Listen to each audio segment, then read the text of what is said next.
Welcome back to my YouTube channel, and this is Miss Sophia, and here we are for another vlog. So guys, ang gagawin natin is nag-clean ako dito sa loob namin. So, kita niyo naman wala akong kasama kasi mas nakasamaan ko kasi nandun sa baba, nagpapatulog kay baby. So let's go na!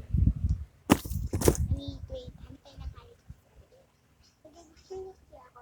So, ang natin gagawin is aayusin yung higaan. So, syempre, kita niyo naman, di ba, wala akong dito kasama. Tapos, kasamahan ko nandoon. So, alam nyo, yung pangalan ko, kapangalan ni Sophia and Sabi. So, is and is. So, is rin ako. So, yun nga ako nakapag-vlog kasi